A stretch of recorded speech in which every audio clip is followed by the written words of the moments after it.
a great, somewhat intimate group. So what I want to let everybody know early on is that, please do ask questions, and there's going to be a couple points in the material where I'm going to ask for some conversation. So, hopefully we can engage in some interesting dialogue in this topic. As Melanie mentioned, I do have a couple different job titles. So I work in both academics and business, and I think that's been helpful in trying to bring the data and the research side over to the point where it can be useful to organizations. And that's how I really got interested in the employee resource groups. And I'll tell you that story in a minute here. But Ari and I are going to go through some of the data and talk about how it might be meaningful to you. A lot of this work stems from a project I've been doing for the last 4 years, and it's called the Employee Resource Group Leadership Summit. And the information you see on the bottom here is a bit about that. It's funded and hosted by the Center for Effective Organizations at the University of Southern California, and the companies that are listed here have been really helpful participants in that project. Now, before I get moving, I just wanted to tell you a little bit about this because it's been a real learning journey for me. The idea for doing the Leadership Summit came up in 2005, but it was really started many years ago. I've been wanting to do this program for 15 years, and the idea was to bring leaders of ERG groups together under one roof and have them learn from each other. Because one of the things I noticed about ERGs is there's very limited knowledge about it. I mean, there are few articles here and there about what companies are doing, but compared to other topics in organization behavior and management, we know basically zero about ERGs. Just by way of background, I got my PhD in human resource management. I never in my whole program heard of ERGs. They're not written up in introductory textbooks. I was working, after I got my PhD, my first academic appointment was at Cornell University with the Center for Advanced HR Studies. And this is the top place for HR. And no one on the team had ever heard of affinity groups or ERGs. So when I started working with General Motors, actually in the late 1990s, and they introduced me to ERGs, it was a brand new concept. And I thought, how can something this important, this phenomenon that's having great impact in companies, be something nobody learns about? So I got really interested back then, thought about having this leadership summit, played with the idea. GM was actually going to host it for a while, and we had planned to do that. And then, unfortunately, that was right when they were going into their bankruptcy.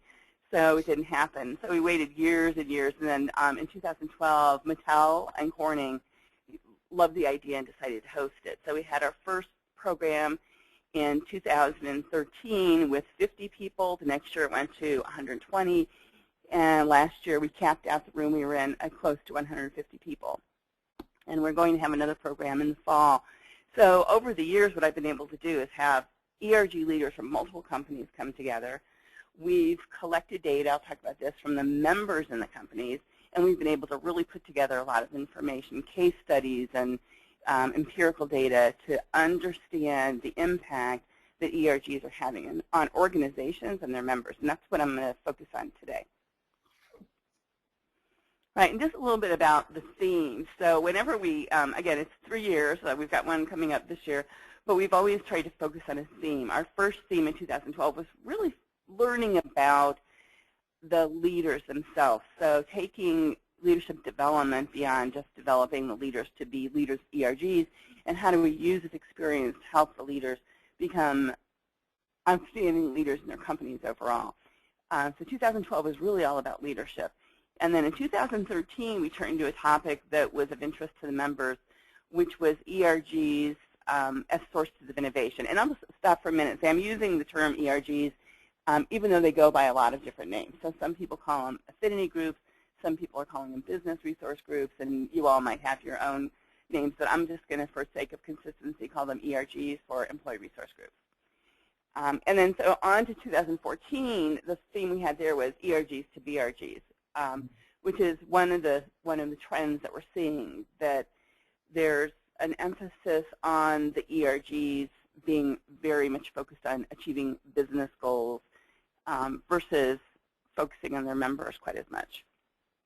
And then this year, the summit's going to be in the fall, and we don't have the date lined up yet, but we're looking at September, October. And the theme is the power of one-to-one.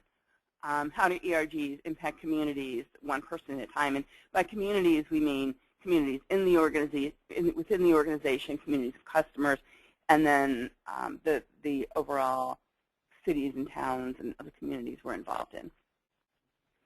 The types of participants, thus the companies represented in the research and data we're going to talk about, are listed here. So it's a really broad range of companies and different industries, and I'll say they're all at different places in their ERG journey. So, you look at some of the companies, even though they're equal in terms of size of the companies, some of them might have just started their ERGs with 1 or 2, and others have had them for 30 years. So there's really a broad range in what we see the organizations are doing.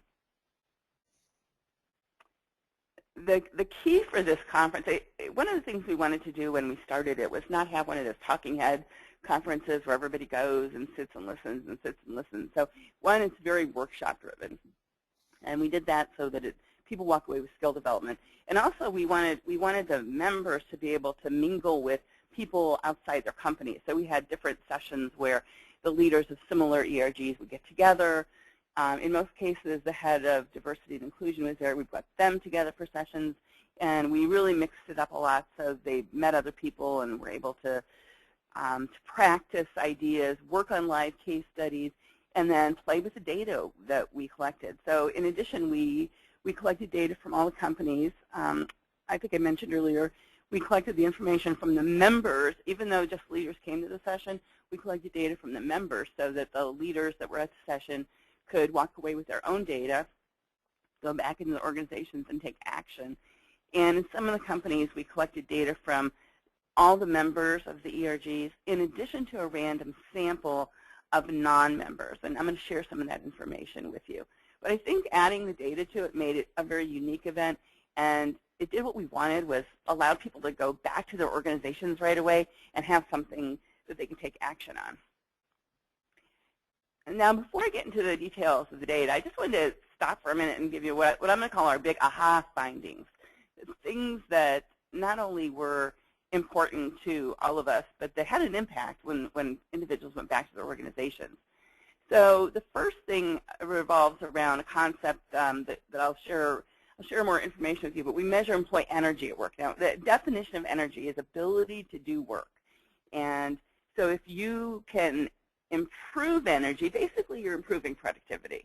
And what we've seen in multiple companies, in these studies, in addition to others I've done, is that ERG members have higher energy levels at work.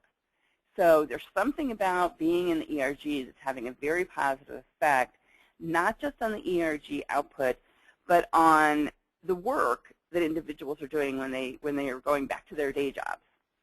Now, the other thing we've seen is that within the ERGs, there's a high trust, and that high trust has resulted in people feeling like there's less risk when they speak up, there's less risk in being creative, and there's less risk in making suggestions. So within the ERGs, we're seeing a lot of innovation, and I'm going to give you some examples of that. But the other interesting and very cool thing is that employees are practicing innovation in their ERGs, and they're taking it back to work.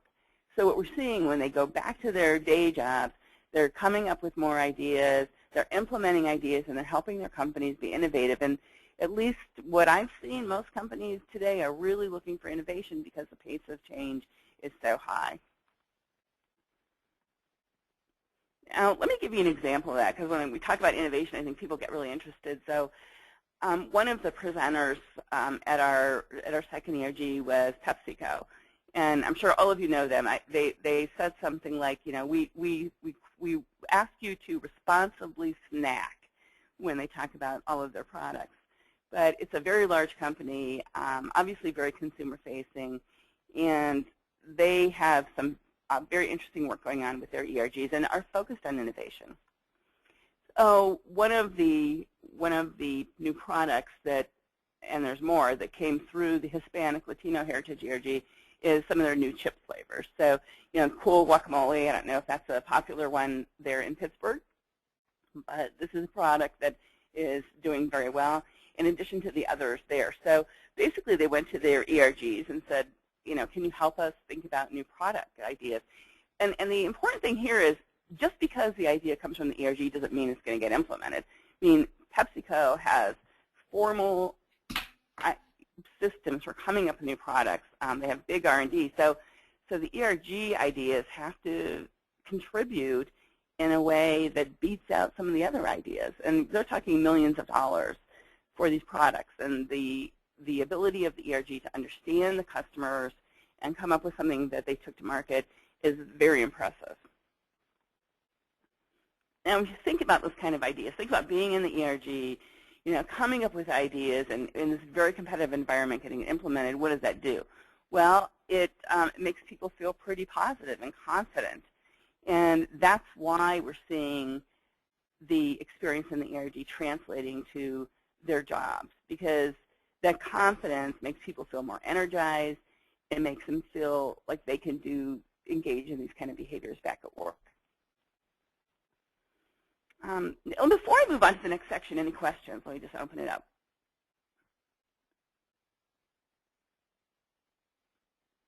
All right, I'm going to keep going, but if you do have some questions, just write in the comment box, please.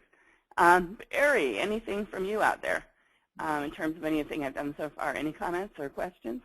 No, everything sounds good. The only thing I would add is when we talk about energy, and we talk about the ability to get work done, this is not as much referring to the intrinsic ability of the individual as it is their ability to get work done in the organization, referring to are there impediments to getting things done. So it's not so much their knowledge, skills, and abilities intrinsically, so much as how much effort they have to put forward in order to do the things that they are capable of doing without being challenged or restricted within the organization. Right. Thanks. Appreciate that. Okay, so I'm going to move on to the next section. So the picture I painted so far is very positive, right? The ERG's involvement raises my energy, brings innovation in the company. It all sounds good, but we live in a world where things are not always so beautiful and perfect. So I want to spend a minute talking about some of the data we collected where we were able to look at ERGs versus non-ERG members, because I think that presents a challenge for the ERGs. So in terms of kind of overall findings, just from a descriptive point of view, we found that ERG members are more career-focused, which makes sense because there's opportunities in the ERG to work with senior executives, to meet people in other parts of the companies, and to enhance your career by the experiences. Overall energy I talked about, and we asked some questions about experience with ERGs, and we found that the ERG members thought the company overall was more supportive than those who were not in the ERGs. Now, what was really interesting and probably surprising to some of our ERG constituencies was the comments we got from the members of the non-ERG groups. And they definitely were opinionated. So if you look at these, I've got a couple highlighted. They're just frustrated. And we had some comments also like, I don't know what the ERG is, but from the sounds of it, it sounds like a horrible thing. Why would anybody set these up? So even though ERGs are set up to be inclusive, for the people who aren't in ERGs, there's some sense that they're doing the opposite. They're creating an environment where they're leaving out some groups and favoring others. This fairness issue, this comment about we're in the United States, not the divided states, and obviously they're very creative. Just a few others. This first comment represents someone who definitely has an opinion. I hate affinity groups. Okay. And again, so you see this kind of dialogue and realize that not everybody's positive, or maybe the wins from the ERGs are not being communicated to others in the organization. So whatever the case, there seems to be a challenge, I'll say, for companies managing their ERGs and this very opinionated population that is not involved in an ERG. So let me just open it up to questions again, because I'd love to hear if any of you have had the same issue or what your thoughts are on this challenge, I'll call it. And Barry, I'll reach out to you too. Any thoughts on this and what you're seeing in companies that you've worked with? I mean, I think this is what comes through, and I hate to put it in such crass terms, but I think this is somewhat of an underlying, for lack of a better term, bigoted or racist perspective that's coming through in some of these comments. And I think that's a lot of the headwind that are being faced by ERGs, but also, and in many ways more importantly, the headwind faced by individuals of diverse groups who are trying to work in these companies. So I think that's it's undercovering a lot of the underlying issues that are being faced, I think. Yeah, thanks. I appreciate that. So I walk away from this and a lot of the work we're doing, and I can't help but think about the challenges. And these are a couple of them that I just want to bring up. And I think this is represented in the comments. So you've got the situation where ERGs, or affinity groups, or whatever the name may be, were really born in an effort to help promote diversity and inclusion. I mean, the first affinity group was called the Black Caucus that Xerox started. So I don't know how many of you know the story, but Xerox was home to the first city to have a race riot in Rochester, New York. And so they were frustrated and wanted to do something different, so they started what they called the Black Caucus. And that was really the first affinity group that existed. And from that group, they grew into affinity groups, which are really focused on demographics and protected classes. And then, it's evolved to where we are today with business resource groups, employee resource groups. But they're all about diversity and inclusion. At the same time, and I saw this when I've done consulting work with ERGs, they're really great in building silos, which is the opposite of inclusion, right? So I've been in some companies where, the Hispanic ERG doesn't like the Asian ERG, and just, all sorts of behaviors and attitudes, the opposite of what we want. So again, what do we do about that? How do we make it inclusive for everybody? The second one is that ERGs originally were all based on demographics or things about me that make me different. It was easy to define them. But what we're seeing today is the types of ERGs companies are using are expanding quite a bit. So we're seeing the millennial ERGs, and again, we can argue that's about me. ERGs focus on sustainability.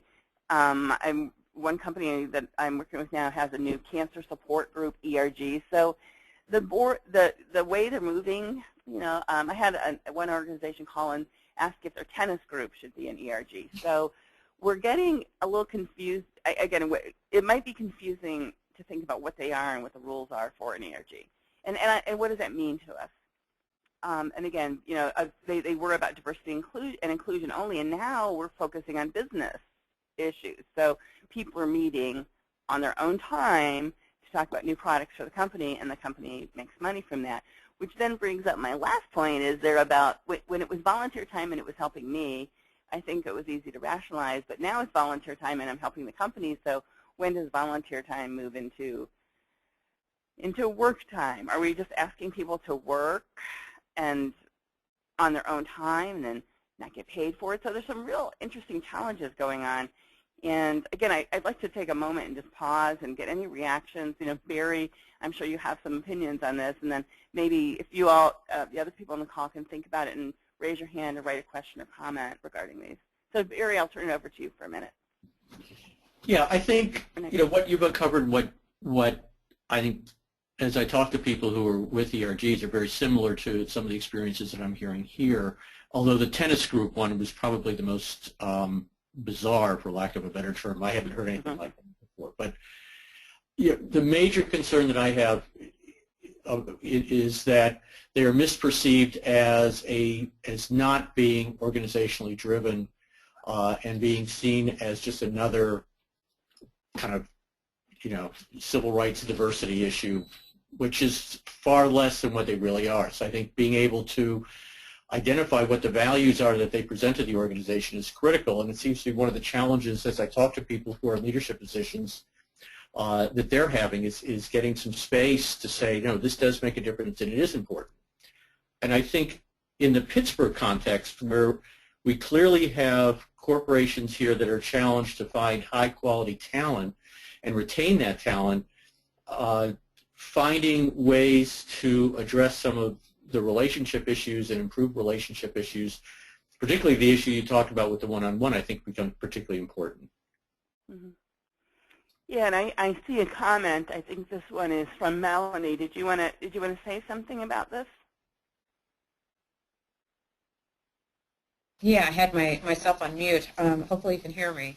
Yeah. But I have seen this among different companies, this concern and not always concern, but just a noticing of expansion. And I think it is a desire to be inclusive with the creation of ERGs.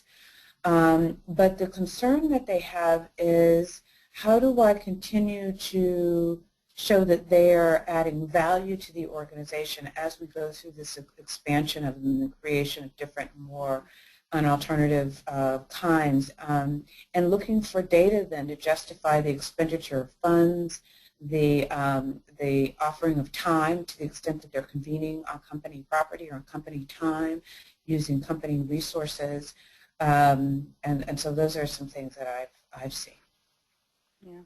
Yeah, that's a good point. And one of the things that I know we've done in the ERG Summit is help people learn how to use the data to calculate the ROI, even calculate ROI in what they're doing in the business. But there's a balance we need. So if it's all business and ROI, individual people are going to get, I think, frustrated with being members. So even when you do something like teach people ROI, I think that the members need to see what's in it for them too. So it's a win for the individual and their volunteer time, and it's a win for the company, so they can justify the resources.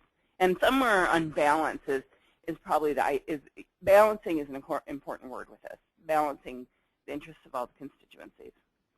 So so the data word was a nice lead into what we're going to do next. I want to move from this unless anybody else has questions or comments and talk about some of the specific data we collected, because as you mentioned, Melanie, having some data to justify the funding and adding more ERGs is going to be really important. So I just want to move to the kind of data, and again, I have 4 years worth of data, lots of studies. I'm going to focus on some of the key metrics that we've used year after year and we've been able to track. So one I mentioned earlier is employee energy at work, and it's important because it's really simple. We've got 2 questions to measure energy. It's validated. We know it predicts performance, so that has been a nice metric because it leads to productivity and things that most senior executives care about.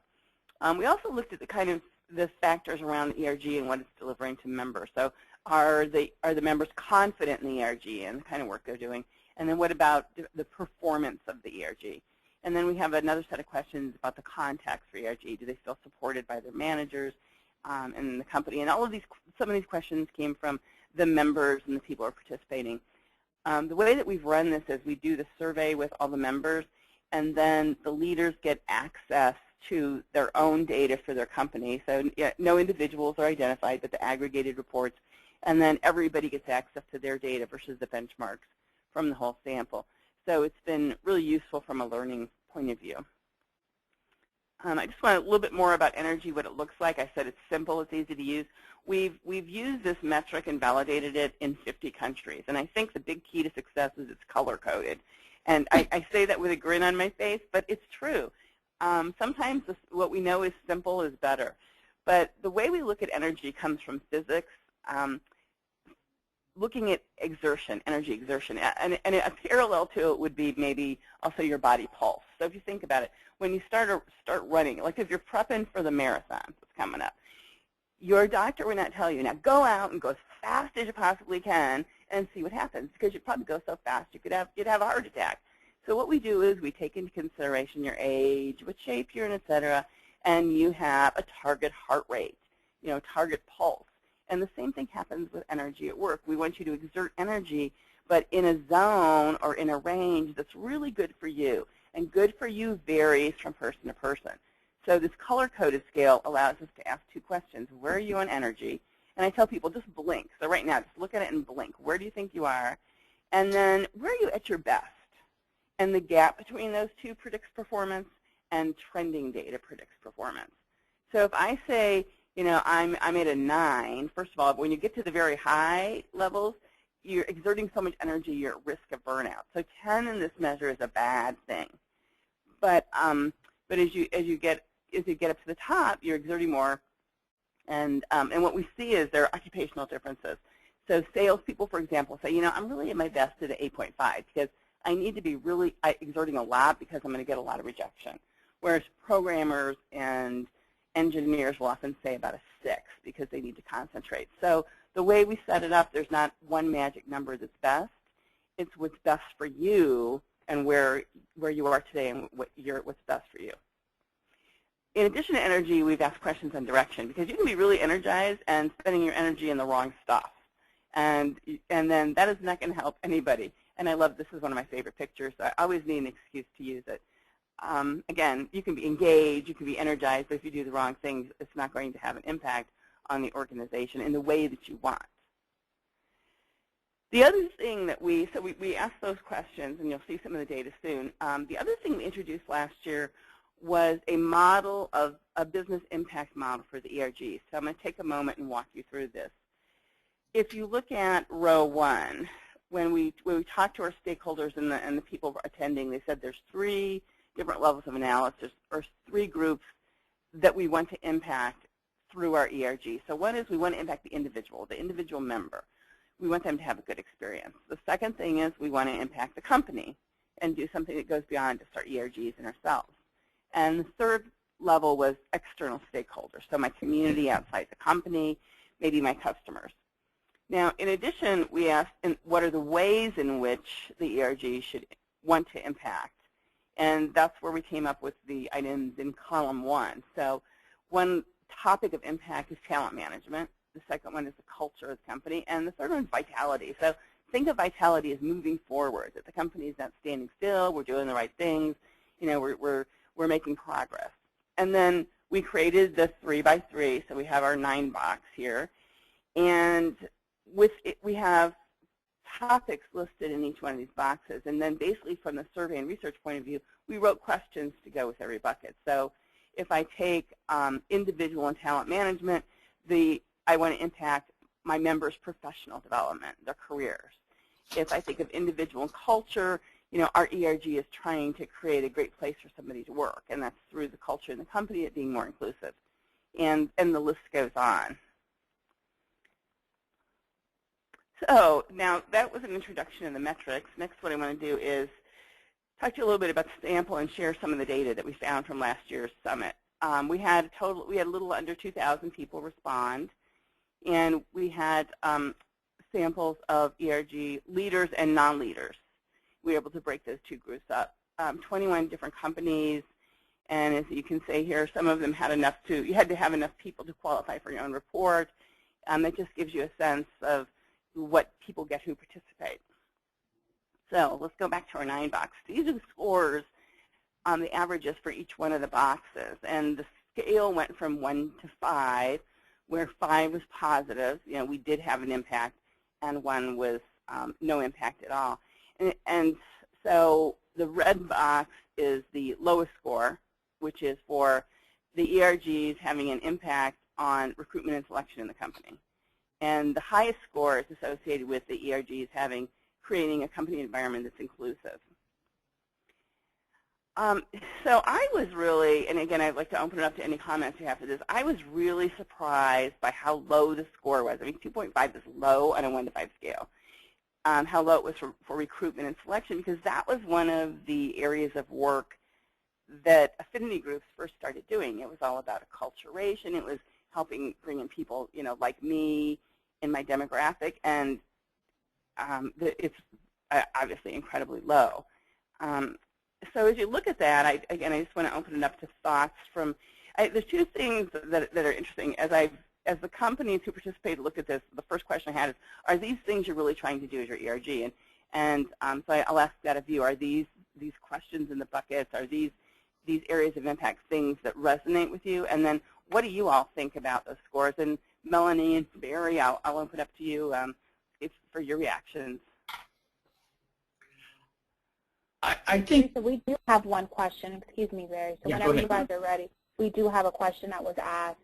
And this is from Tesha that I just saw. She asked, is there any best practices around starting ERGs, BRGs before or after affinity groups? We started with business-focused ERGs open to all and are now planning a pilot employee network. I anticipated a number of employees will challenge the need for networks, seeing it as a divisive rather than inclusive. Yeah, I guess what I heard was you're moving from affinity groups to ERGs or BRGs, and want to know what the best practices are. Again, there are quite a bit of them that have come up, so I'd be happy to answer some of that offline also. But I'd say one of the things we've heard is that having champions and having more of a bottoms-up approach has worked really well on moving into different kinds of ERGs. And the second thing is communication, so that when they do start the work, communicating what the structure is, what the goals are, having a mission, and have some examples from some other companies that they're willing to share also, and I can provide that to the individual. Yeah. First of all, if there's any other questions, they should go first. But let me just comment on the two squares that are colored, the red and the green. And one of the reasons I think the recruiting and selection may not have had the effect, even though that's always one of the key points, is that if you think about, will people who are coming into the company truly be aware of what an ERG is and what they're doing? And I don't think many people coming in necessarily know that. So the fact that that's low doesn't necessarily surprise me, because it's not part of often the critical factors that help people make a decision about coming to the company. Conversely, the high score on culture is impressive, because what it's saying is that that the ERGs make a difference in the culture of the company. In fact, those scores were all high, and it's making a difference in if that environment is truly inclusive, and that is a primary goal of ERG. So I think that the data is really bearing out the value of ERGs from the internal operation of the organization, how it's being perceived outside. It's not going to have as much of an impact on newcomers coming in because they've not experienced it. Yeah, that's an interesting observation. The other thing that I heard from some of the companies is they've done such a great job on creating these new talent management departments and centers of excellence that where the ERGs used to be involved, they're not anymore. And so some of them walked away and said, now we're wondering whether that was a good idea or not. But all in all, it's interesting that a lot of these scores are low. And when we talked, Melanie, you brought up before, people are challenged with how do they justify the ERGs. Thinking through how you want to impact the company, communicating that, and even making these kind of measures available might be a good way to start. And at least what I've heard so far is this 3x3 seems to be pretty on target in terms of capturing what companies are trying to do, although a lot of them would change the wording to fit their organizations. Okay, I don't see any more questions. If there are, let me know, but I'm gonna move on. And then I talked about energy, and I just thought I'd share with you what the overall results were for the sample. So again, it gets more interesting when you look at it company by company. But one of the things you could do is think about where you think you are. So the average you're seeing is the average for participants, 6.97. The average where they're at their best is higher. So that gap between the two is basically lost productivity. And if you can do things with your ERGs or in other initiatives to reduce that gap, basically what you'll see is the performance goes up. And like Barry talked about earlier, a lot of what happens is the things that are getting in the way they're often really small, cumbersome processes or tasks that if managers know about it, they can take action on. The other thing about energy that's important compared to some other metrics you might use is that it changes quite a bit. So it's more important to measure it frequently and look at trend data versus point-in-time data. Any comments on this, Barry, before I move? No, I think it's great. Okay. Yeah, and I pulled out this finding. Again, I'm definitely a data geek, so I love doing analysis and having lots of data. And I know some of you out there might not be with me, and some are. But we did some more sophisticated analysis where we looked at what are the key drivers of ERGs meeting their objectives. And what I heard from almost everyone I've met with over the last few years is that the number one important thing is if the manager supports the ERG. Basically, these data say the manager supporting it is completely irrelevant. Now, again, it's data. It might not be 100% right, but this is from multiple companies. What this is saying that the most important thing for ERGs meeting their objectives is that within the ERG, people feel supported. So it's all about what's happening in the ERG, and it's about the ERG itself. It's not about the outside support. Now, again, you might differ. That might differ, but it's interesting because maybe we're using this manager support as an excuse.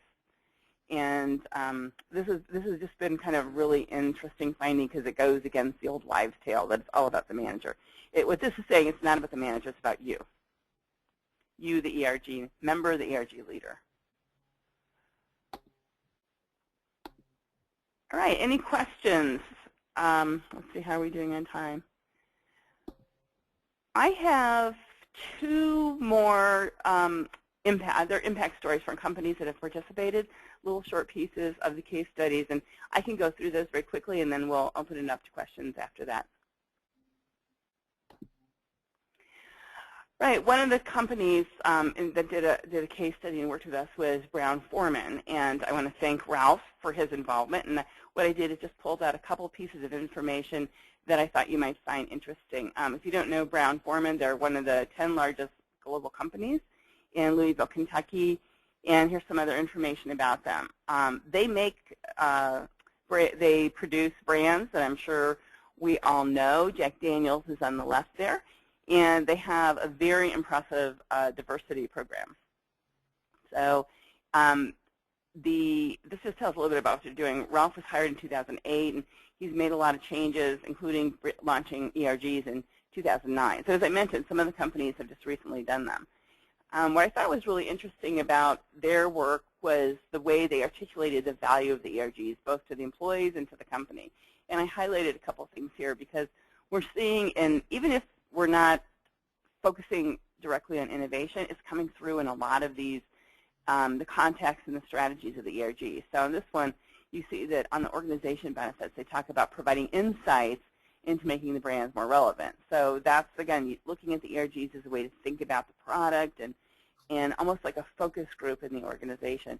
But I love the balance of benefits to the individual and benefits to the company. I think it's very well articulated.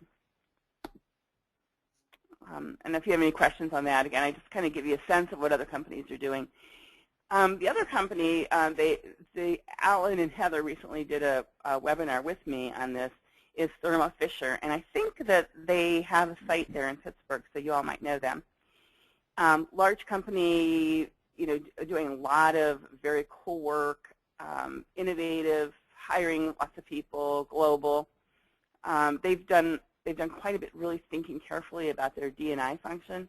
And I just really like the way they articulated what they're trying to do with diversity and inclusion in this particular slide. Because they think about diversity in a lot of different ways, and they were able to communicate it very quickly with this picture. And they also are in the beginning of their journey with their ERGs. And again, what you notice here is their diversity inclusion, the word innovation's in there. So I think the focus of innovation is something that we can all embrace and is very consistent with what senior execs are trying to do.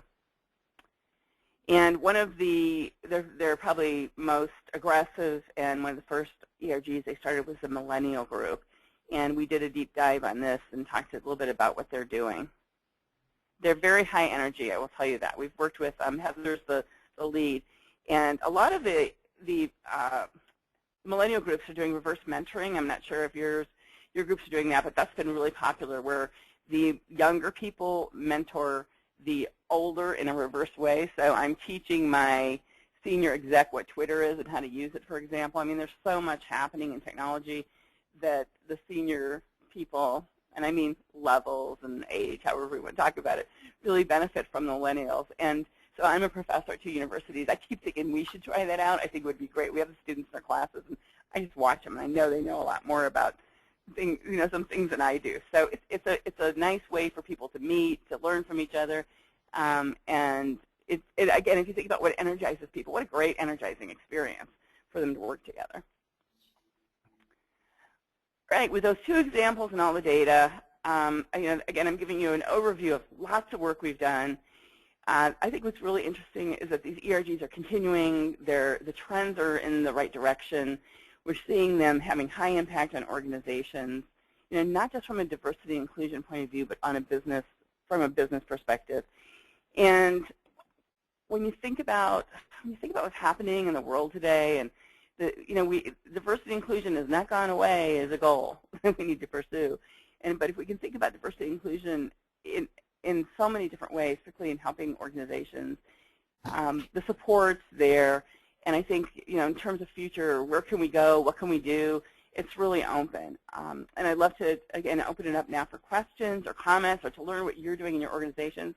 And my last comment would be is that Pittsburgh is a great city. I have family there. I visited there. It's an amazing place.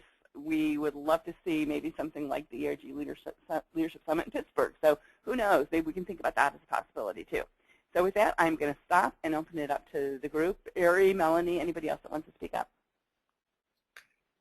So just encourage anybody, raise your hand if you'd like to ask a question. We have several more minutes, so we'd love to entertain those now. And Glenn can unmute you, or you can type in your question. I have a comment, but I want to make sure that others get a chance to talk first. Go ahead, Barry. And as we see people typing their questions, Glenn can interject. Can you go back to I want to kind of put what I see as the overall impact of this. And if you could go back to the impact model results slide. Mm-hmm.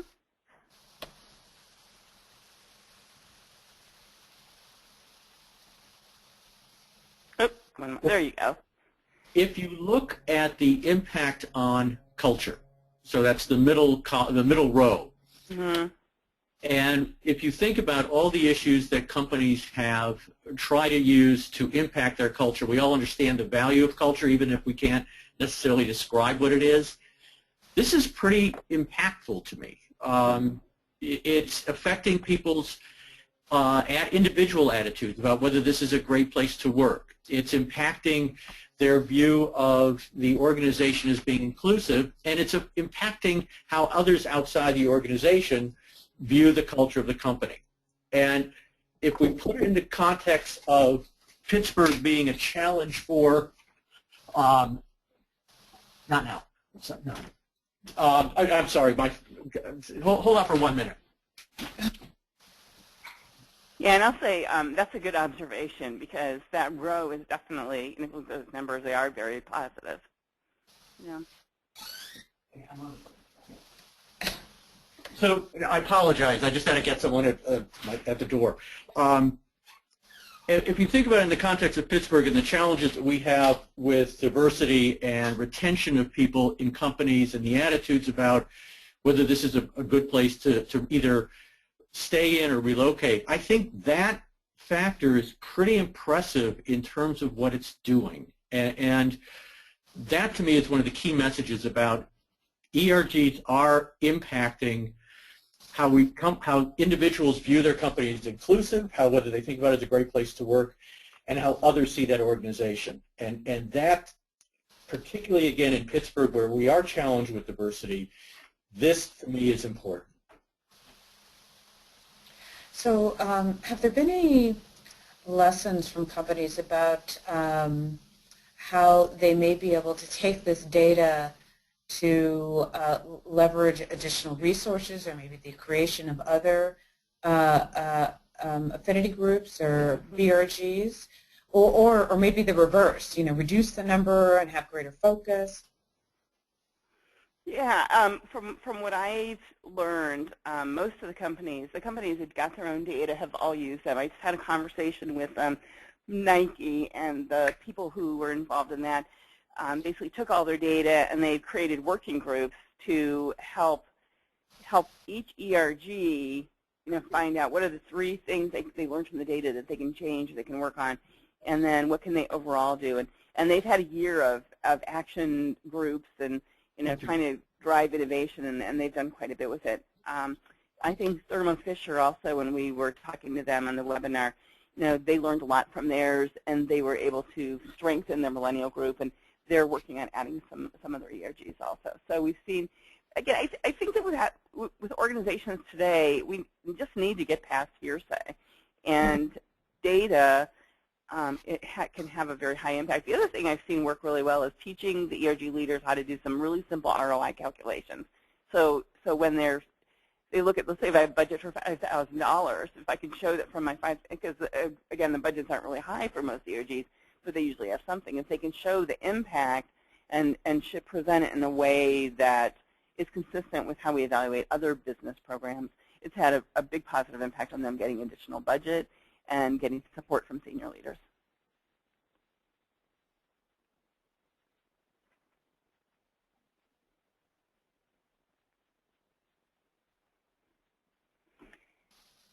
Great. Are there any other questions?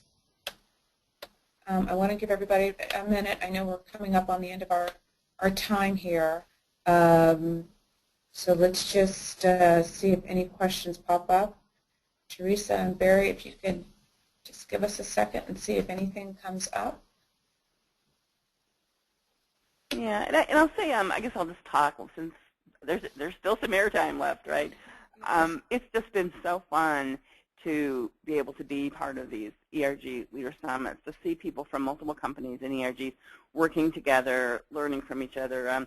One of the things that we do is, instead of poster sessions, we do what we call tabletop sessions, and everybody brings their stuff, the things they've worked on during the year, videos, samples of programs they put together, and we give them an hour just to walk around and learn from each other. And that sharing and learning from each other has been really inspirational for people. And then they've been able to take the ideas and bring them back to their own organizations.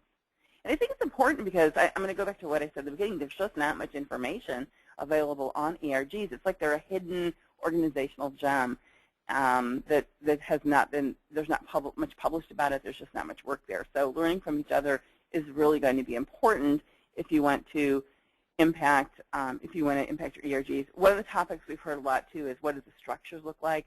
And we've asked companies to share that information, so we have some resources in that topic also. Great. So with that, I want to thank our speakers very, very much for sharing this information. I do want to give you a heads up, those of you on the call, that we are speaking with Theresa and Barry about a similar sort of convening here in Pittsburgh of the ERGs, our own sort of ERG Congress, if you will, to, I apologize, that's my computer, but to see if that could be a benefit to our particular region and the retention issues that employers are talking about, the employee engagement opportunities that we all are exploring, as well as the diverse talent attraction challenges that we are facing as organizations. So stay tuned for that. If it's something that you're interested in, we'd love to hear from you. Thank you again to everybody, all of our members, for participating. We will follow up with information about how you can get the slides, and if we're able to do a recording from this, a recording. Otherwise, please feel free. You see the contact information, the email addresses for Theresa and Barry. So that would be in the slides, or you can write them down now, or contact Vibrant Pittsburgh. We'd be happy to get you in touch. Thank you very much. Everybody have a wonderful day. If you're in Pittsburgh, enjoy this sun, and it sounds like Nebraska is being kind to you as well, Theresa. So yes. We thank everybody, and with that, we will say goodbye. All right. Thanks so much for hosting this. Thanks. Bye-bye. Thank you, Melanie.